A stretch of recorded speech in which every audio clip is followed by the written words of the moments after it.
Welcome back to another daily reflection on the Daily Vedantic. Today's reflection is on perhaps the central contribution of Vedantic philosophy in our practical lives, relevant to you 20 minutes from now, 20 years from now. And I would say it is the central contribution of this philosophy when it comes to practical living, is that we have three equipments to navigate the world. Three equipments, and this is mentioned over and over again in Swami Parthasarathhi's books, within the Gita, within the Upanishads, that you have three equipments. Those three equipments are body, which not groundbreaking. We've covered this in previous episodes. Mind, also, that's not going to be news to anyone. We all understand that we have a mind. It's common knowledge. But the philosophy is explicit in that we have a subtler equipment. We have these two inner equipments. Yes, we have a mind, but we have two inner equipments to navigate the world. The other inner equipment, the subtler one than the mind, the one that guides the mind, if developed properly, is the intellect. The intellect is kind of like the adult in the room, which we've mentioned in previous episodes. The mind, a powerful mind, can be a beautiful thing. The example I always think about is my 5-year-old Elle. It's the zest of life to have children around. But I would never leave her home alone. I'd never leave her alone at the park, the beach. The intellect is the adult in the room that says, oh, wait, that might not go so well if you keep putting your hand towards that electrical socket. Oh, I would not jump around right over there because of the sharp corners of that coffee table.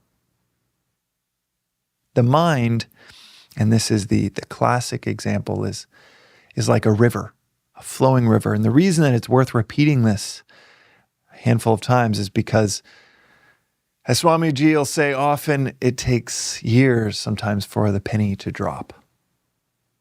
And I heard this probably 100 times, maybe 200 times, before it really started to sink in that I have these two inner equipments. And the practicality of that I'll touch on in a second. But the metaphor that's used often in the literature is that the mind is like a river, powerful river. The intellect is like the banks of that river. A powerful river with weak banks will flood the plainlands, kill the livestock, destroy the villages. But a powerful river with strong banks can support an entire civilization, multiple civilizations. It is Alexandria on the Nile. It is New Orleans on the Mississippi. These cities can exist right next to the life-giving power of a river because of the strength of its banks. That visual is a powerful one as we think through, okay, am I navigating the world as well as I could be? Are there moments that rock me dramatically, where I make these mistakes? My favorite definition of intellect within Vedanta is the capacity to see the end in the beginning. And we're called to develop that intellect in the same way that you would develop your body for a healthy life. You know, develop your mind for a healthy pursuit of your craft, of a profession, of a spouse. Developing the intellect over time. That is the adult in the room. That is that capacity to see the end in the beginning. And it is that subtle equipment that can guide and align the rest of your equipments, the mind and the body. It can align your today with tomorrow, with what you want in the long, medium, and short term. Align them together to where you avoid self-sabotage. You avoid the ignorance and blindness of a powerful mind making mistakes that you feel like are shortcuts that then you spend years making up for. I know that intimately well. When I started my last company, I thought, you know what? I'm going to build a massive company and I'll be the CEO of it. I'm going to skip the line straight to being the CEO, and I'm going to make sure it's this big, important company.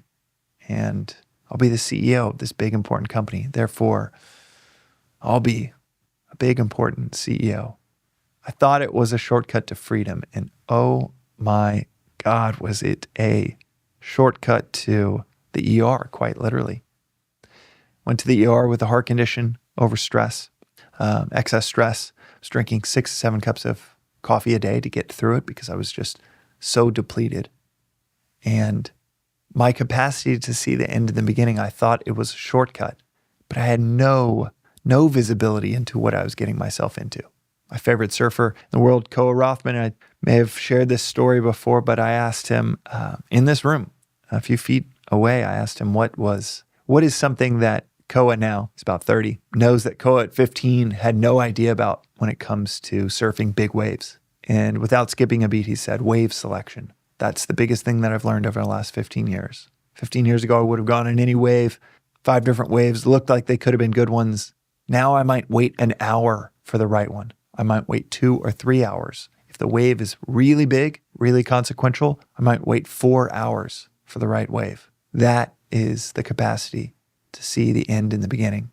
That is the intellect at work. It's avoiding inevitable destruction and choosing an optimal path towards what you're seeking. The development of that capacity starts with a straightforward understanding that the intellect exists, that little voice, that stillness. Within a moment of reactivity, as you give volume to that voice, as you give volume to that introspection, is this what is best for me? Is this what I should be doing?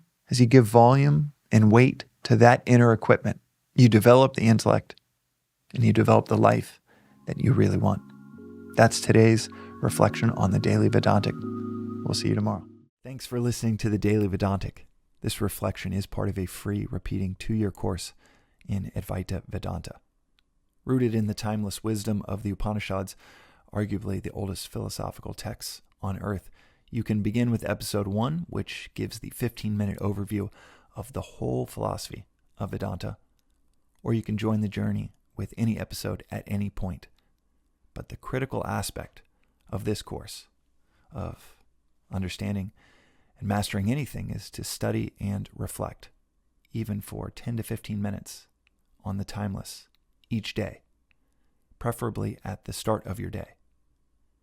As is said in this philosophy, reflection is 100,000 times as powerful as listening. So listen, journal, sit with, discuss these concepts, or ask questions at thedailyvedantic.com with our AI-powered chatbot informed by about 700 episodes here, as regularly as one can if you want to see clarity and peace almost effortlessly unfold in your daily life.